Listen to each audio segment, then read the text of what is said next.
Hey everyone, welcome to the Fullest podcast. I'm your host, Nikki Bostwick, and today's guests are Krissy and Chloe, the founders of SKY TING Yoga. And I'm so excited to have them on because they have totally inspired me in so many ways through just being awesome women entrepreneurs and creating beautiful spaces for people to find themselves, to take a minute out of the city or now wherever they are because they launched SKY TING TV. So I'm excited to catch up with them and also have you guys learn a little bit more about them. Hi, ladies. Hi, thanks for having us. It's crazy. Like years ago when we first met, we came and did that video together with my team, and it was at your first studio. That was like the first press thing we've ever done. That was so cute. Yeah. 5 years ago. Yeah. And now we're here and so much has changed and you guys also grew so much. So I think it's going to be a really beautiful journey to look back on and see what you guys are up to now, which I'm excited about because I do SKY TING TV at home and I'm so happy you guys launched it. But before that, I think, there's so many different types of yoga out there and you guys have a really specific kind. So I'd love to share with people what your definition of your style and is it specifically Katona or is it still different than Katona? Is it like adapted from that? What is it? Because I used to teach yoga. I've done so many different kinds. I used to love Bikram, even though I know there's so much connected to Bikram. And then I taught Vinyasa and I love Kundalini, but I feel like yours is just the perfect combination. So tell us about it. Oh, that's so sweet. So Katona yoga, in case a listener doesn't know what that is a style of yoga that was founded by our main mentor, Naveen Mishan. And Katona is actually a spot upstate New York. So she named the studio after where she was opening it. But the actual style and the teachings of Katona are a really beautiful blend of both traditional hatha yoga practice alongside ideas that she pulled from her studies with Taoism and traditional Chinese medicine, alongside the work that she's done with sacred geometry. And she's a real sort of savant of our time. Genius. Like you listen to her speak and you're like, how do you know and how do you understand all the complexities and connections that she makes on just like an easy regular basis. But so that was her style of yoga that she sort of created and came up with over the course of like the past 40 years basically. And so Krissy and I were both introduced to that style about like, I guess maybe, I don't know, what do you think, Chris, 7-8 years ago at this point? Yeah, maybe longer even. Yeah, when she first had a studio in Chelsea in New York City.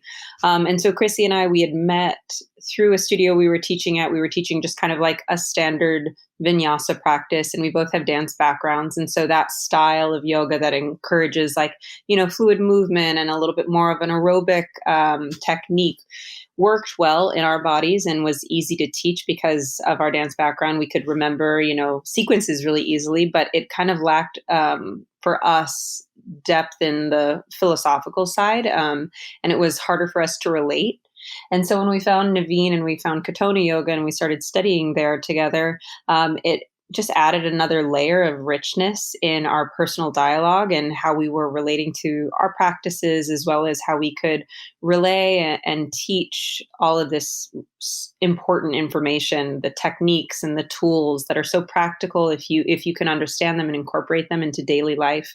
And so then basically what SKY TING yoga is and what it was like created to be is this combination of both Katona yoga as well as our vinyasa backgrounds. And I think even SKY TING has evolved as a technique over the past 5 years because Krissy and I continue to practice and learn from new teachers that we come across. And so we continue to try and incorporate just as many different modalities and techniques that make sense for us in our bodies with where we are in life. So we also, study with an Iyengar teacher, and that has a strong influence for us. We love doing, dance still, of course, and Pilates. And so we incorporate some of those techniques. We're not afraid of like an ab blessed because we think it is super important for, physical bodies and movement to incorporate that. And so Sky Ting is a real blend of all different lineages, and it continues to evolve based on where we are in our lives and what we think probably best suits our students and like what will help serve them best, I guess I would say. Wow, that's beautiful. Yeah, I really feel the spiritual aspect. And I think I totally agree with you. That is what felt that was missing when I was doing a strong vinyasa practice. And I think it's beautiful that you guys blend so many different things. And even you were doing teacher trainings also, right? You were doing those for a while? Yeah. Yeah, we were doing 2 a year before the pandemic. Yeah, I know. So let's talk about that. So you're the one, Krissy, that went and found the space, and then you guys were kind of like, let's just go with it. And then it was like Sky Ting, the name. I remember something about the name was either on there or down the street or something. Was it a cleaner? Yeah, no, it's a bodega, Sky Ting Trading, and we're having a really hard time coming up with a name. But as you know, because you were in the space, it's like it was on the top floor with the skylight, and it was like light, bright, and sort of celestial. And Sky Ting in Chinese means the space of or the room of. So when we looked up that name, I was like, oh my God, this is perfect. And it's like an homage to our neighborhood and to our lineage of like, the Chinese medicine and Taoist nod to Naveen. So that's how we came up with the name. And then it just we started with that little tiny studio and grew organically from there with no real business plan beforehand. I just kind of fell in love with the location and the space and the idea of what it could be. And Chloe and I always joke, if we knew what it would look like financially on paper before opening, I don't know if we would have taken that risk. It's super risky. Huge risk. I mean, I want to know, you guys grew so much, and how many studios did you have at the right when COVID hit? But at the peak of our existence in the real world, we had 3 locations and how many retreats did we do a year, Chloe? Like 10? 8 to 10. Yeah. 2 trainings, lots of workshops. I signed up for a retreat, but I feel like every time I wanted to go, I was like, oh, I'm either pregnant or I'm going to be pregnant. I don't know. It just never worked out. And I'm so bummed. I hope they come back soon. Well, now you'll do it when you need it. You'll have some babies and you'll leave them and go do yoga. Yeah, exactly. So, okay. Speaking of, taking on so much risk, how did you guys close your spaces, and tell us about that? And not just I want to hear about the emotional aspect and just logistically, getting out of a lease, right? I mean, it's huge. Definitely. And I think it's good to hear about that experience. I'm sure you learned so much. Definitely. And we're still, in evolution and learning about all of it as our business continues to evolve. But, obviously we had to close all of our spaces right at the start of the quarantine in New York, which was March 15th or 16th. And that happened all quite quickly. It was literally that last week, day to day, changing protocol, changing class schedules, trying to, get a temper of how students felt, how teachers felt, et cetera. And then when we went into full lockdown, we kept our spaces because we didn't know how long it would last. But by New York summer, we were like, okay, this isn't going to be opening up anytime soon. And even when the city starts to open back up, classes are not going to look the exact same as they used to. And most yoga studios in New York and probably, elsewhere in the US, the model is really based around having full classes in order to make your ends meet, right? So with real estate prices in New York as they are still, it's it really is a tough business model to try and figure out, with also trying to keep your offering not totally inaccessible. You don't want to have a yoga class that costs $50, but if you can only hold maybe now with, whatever capacity is going to be allowed, 15 people in a room, 10 people in a room, you're going to have to charge a certain amount if you're trying to make those numbers. And so for us, all things considered, it was like, okay, what do we actually need to like battle out this storm? We needed to like cut our margins and like cut the costs as much as we could. And so, unfortunately, we had to let go of two of our spaces, our Williamsburg space and our Tribeca space, which was our largest and more of like a flagship. And, they were definitely of the three, the two most expensive. And so that helped. But, we got lucky in New York. There was a new law that was put out because of COVID called 1932A that allowed you to get out of a lease without personal liability as owners that are signed on. And so we enacted that for both of those spaces to help us get out of the leases quicker. And yeah, so now we're holding down our Chinatown space, which is like turned into a merch headquarters and office space with like, we have a little desk set up as well as like our full on recording studio. So like half the room is beautiful plant filled, kind of like what you would normally see in a SKY TING studio. And then the other half is kind of like a mess of sweatshirts and printers and, mailers and all this kind of stuff. But, we've made it work so far and we're going to continue to make it work. And, maybe eventually when the city starts to open up and we're able to host group classes, we're looking at the ideas of, potentially doing pop-ups with some rooftop spaces in New York for when it's warmer out. And like, hopefully we can host classes in the studio again and students are just going to have to like, make do with our funky new arrangements. So it'll be smaller and we'll keep things as like safe, obviously, as possible. And we'll reopen when it feels right for us. Cause we're also not a huge corporate operation that has like full staff to do proper cleaning and all this stuff. So we have to make sure it's doable on our end. But we're excited to eventually reopen and we will have some sort of physical space in New York as kind of like our community center. But the exact look of what that will be is yet to be known to us.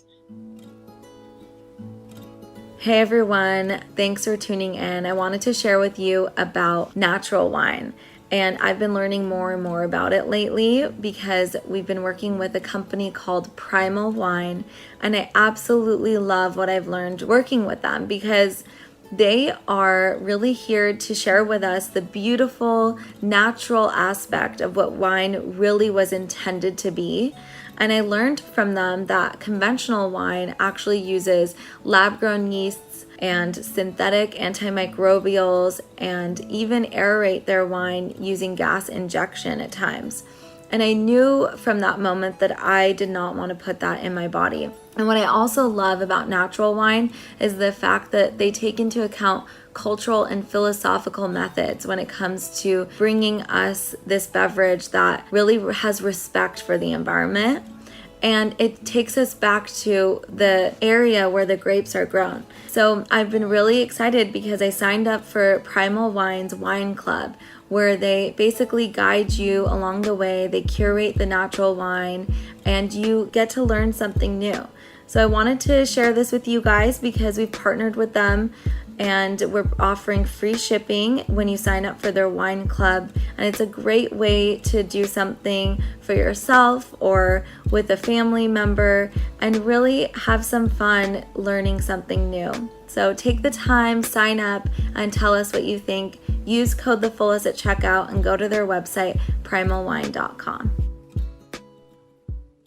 I'm sure it's so bittersweet to not have that community connection like in person, but at the same time, you already had seen the trend of people doing things at home or wanting to, like me, I'm in California and I want to be able to access your amazing classes. So you guys had already launched SKY TING TV, which is awesome that you didn't have to kind of like struggle in the meantime dealing with all the leases and trying to launch a whole new platform. Totally. So I want to hear about that too. And maybe, in some ways it's probably like really nice to just have a digital presence as well, which is obviously so different than the aspect of connecting together. But I'm really excited to hear about that and what you guys, what you love about it. Oh my God. Yeah. We're just counting our blessings because we had SKY TING TV already launched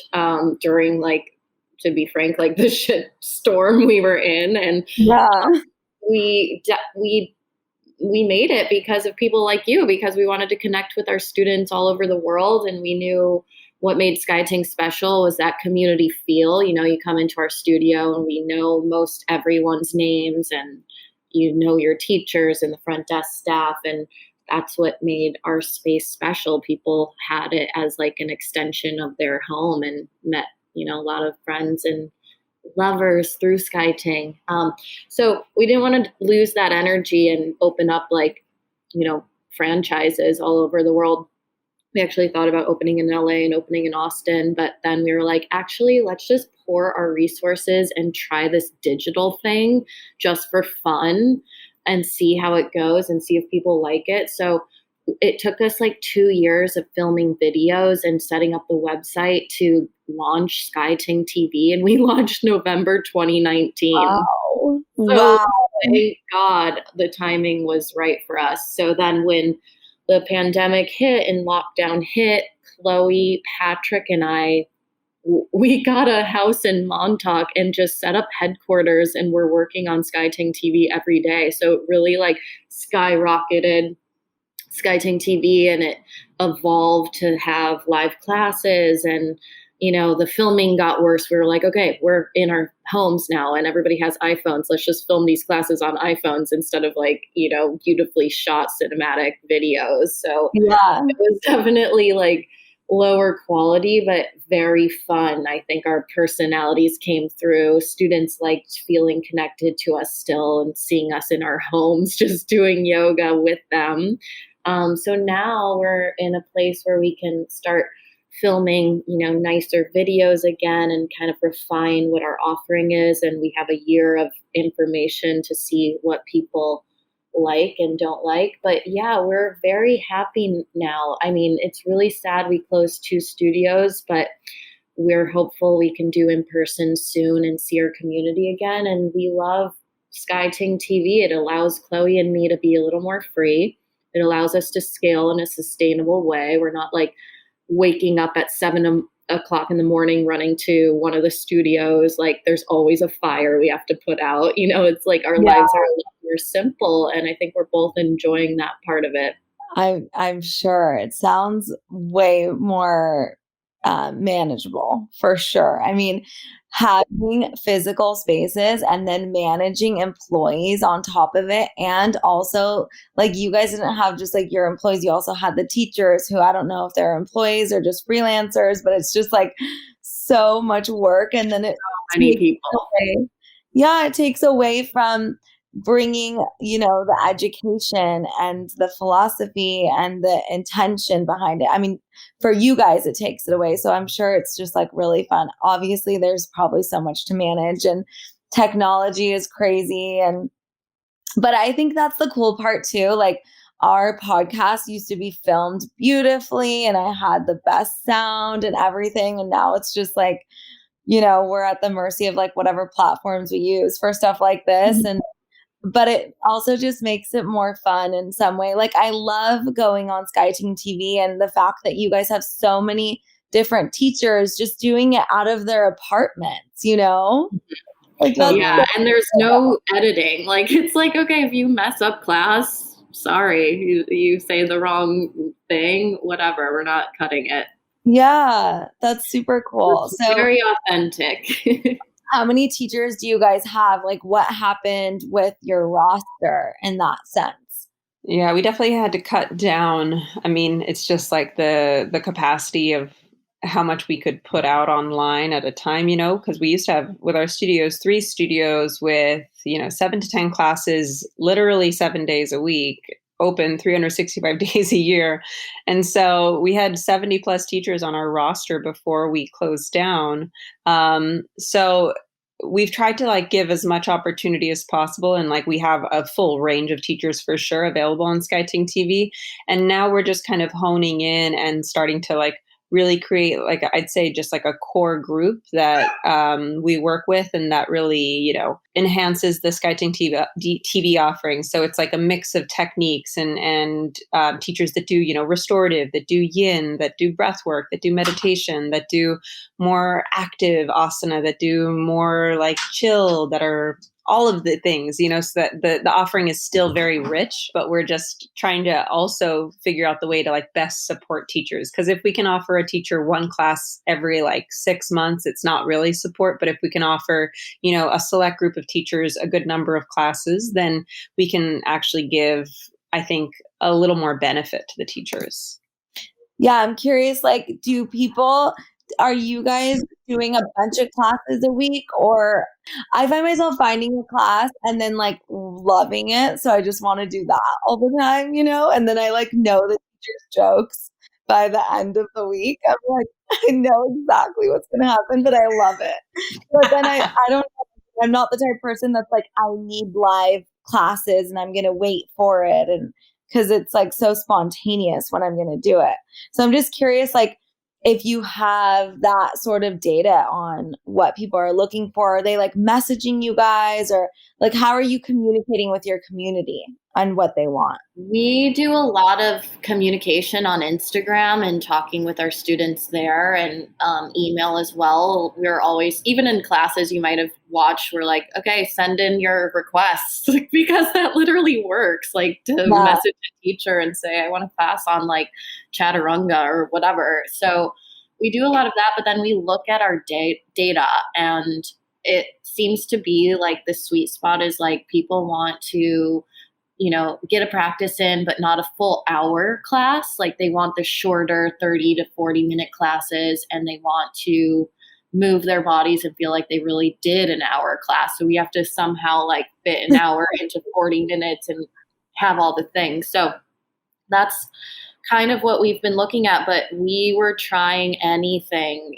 at the beginning because we had no data. So we did a lot of silly classes and a lot of long classes. So those are all still on there. But yeah, we're evolving the material and the content based on what's happening. We always do like a seasonal flow of some sort. We love collaborating with our friends, like our Pilates friend Sakiko and our good friend Kirsty Godso, who does Pyro Girls, which is like cardio and high intensity. Oh, yeah. And those classes do really well. So we're like dabbling in other fields now that we have like a lot of yoga content on there. And we're excited to like throw in some fun treats for our subscribers. Yeah. You guys used to do like dance stuff at the studio, right?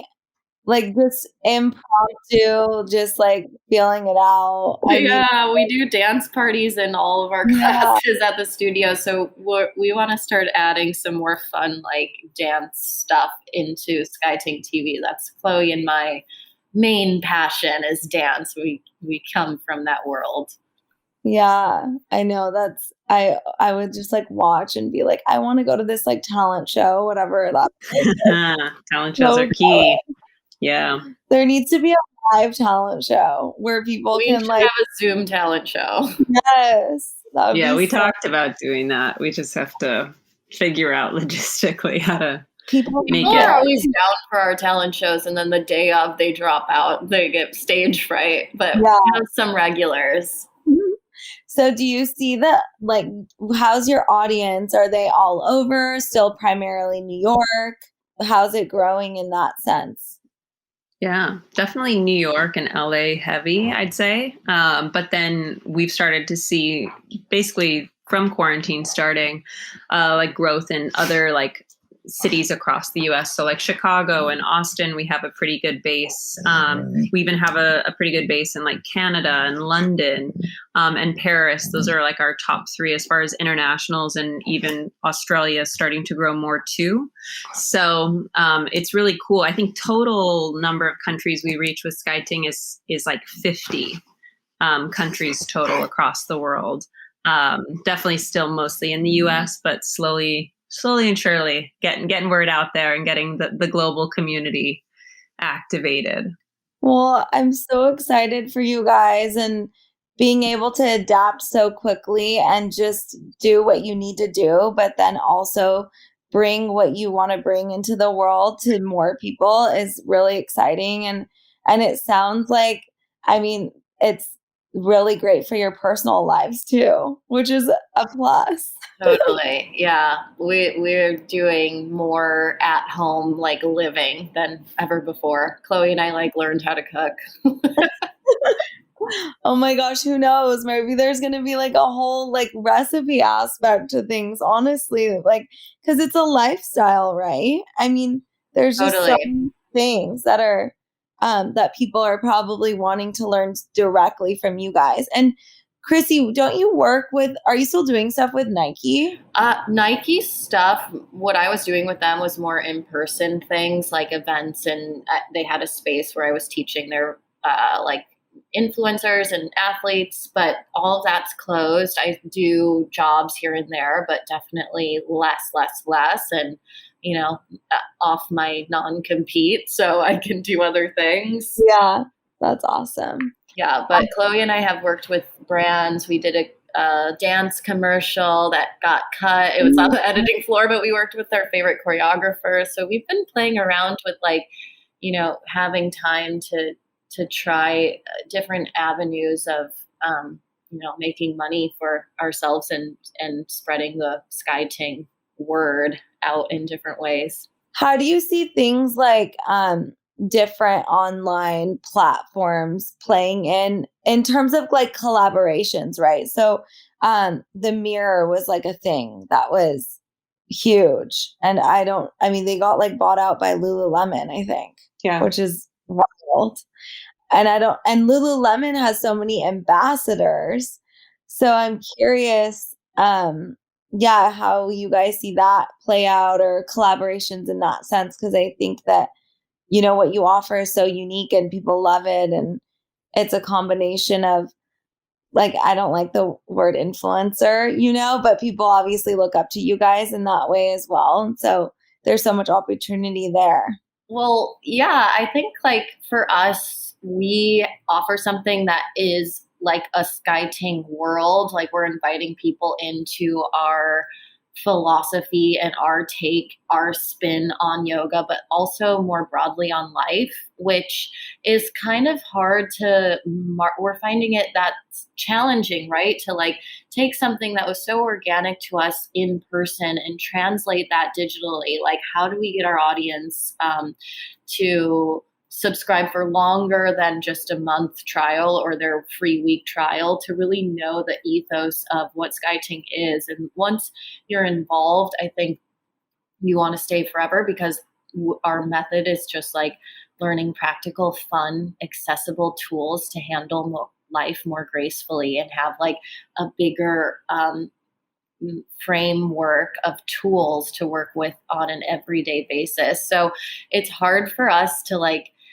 get that message across without sounding too markety or like cheesy or succumbing to like what's already out there, like with Mirror and Peloton. It's just like, get fit. Yeah. But our method is and our philosophy is so different. So right now we're just trying to craft and really focus on what our product is, how to get that message out, and then potentially think about like partnering in a bigger way with like a conglomerate of sorts. But yeah, we're still very niche, which I think is why people like us. They feel like they're part of something small and communal.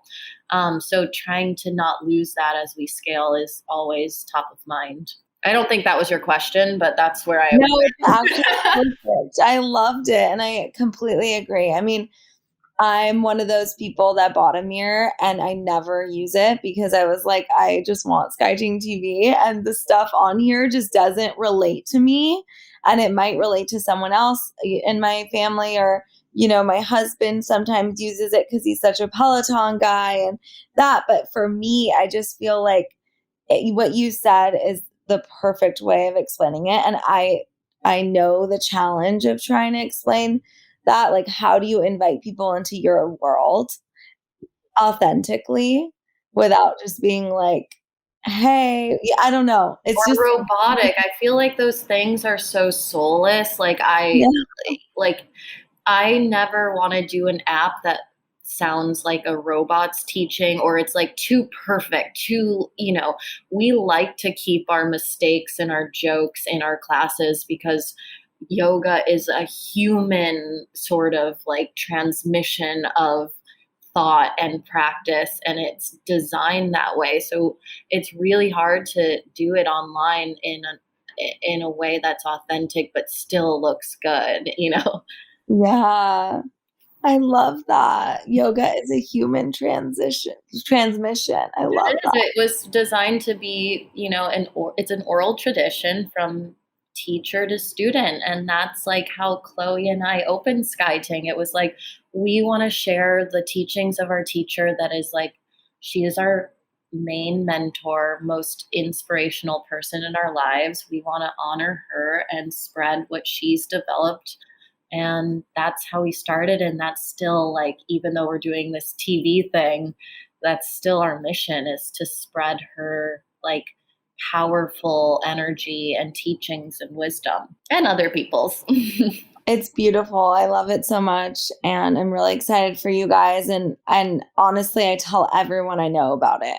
I mean, it's Thank you. applicable to anyone and everyone, and it's accessible, and it's just such good content. And I'm happy that so many people can access it. That's so We are meaningful. too. Thank you, Nikki. I didn't even know you were a subscriber. That's so cool. Yeah. Well, it's so funny because I used to have like a PR team, and then when COVID hit, obviously it was like, bye, we can't do this. But when you have a PR team, they don't know who you know, right? So Right. like, as I think, is it Azioni? Yeah. They like reached out because I work with them a lot on all their other clients, and they're like, ooh, like Sky Ting TV. I was like, I'm already a subscriber. I already love Krissy and Chloe. This is perfect. Do it. I'm so You're excited. like, I invented Krissy and Chloe. Yeah. Like, I can launch their career. No, I know. We did it the opposite way. We never had a PR team. Chloe and I have done our whole like thing ourselves until really like a few months ago. And we were like, we can't do all of this online stuff because our workload it was like us teaching a bunch of classes to us sitting on our computers all day, every day. We're like, we need someone to help with at least this side of thing. And it's been amazing. Yeah, that's awesome. I know it's a lot of work still though, because now you have to go onto podcasts and you have to answer like editors' questions and give quotes. I'm sure. I mean, it's funny how people think that, whatever, you could just pay someone to promote you, but like you just add to your workload still. Totally. It's true. Yeah, it's true. But now we're so funny. We're like, just use a quote. You guys know what we'll say. Yeah, exactly. That's nice. Well, when you have the right team, that's awesome.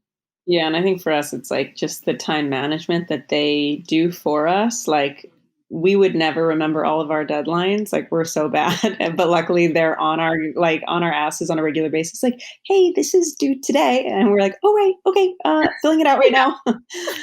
When otherwise it would be the editor being like, and we'd be like, so sorry. Well, yeah, I had something in my calendar this week that I did not know was in there, and I like emailed and I saw that they put it in there, and I was like, hey, what is this thing that I'm doing tomorrow? They're like, it's a podcast and you should have the questions reviewed tonight. Like I was like, oh yeah, I remember. Well, you guys are just so natural and it comes from the heart, so that's nice because then you don't really have to do too much prep work, hopefully, on stuff like our that. story at least. Yeah, it's not robotic like the other ones. But yeah, I'm so happy we had a chance to catch up. I love you guys. I'm hoping one day I'll be able to come to New York and take class at your studio, but for now we'll just have to connect virtually, and that's fun too.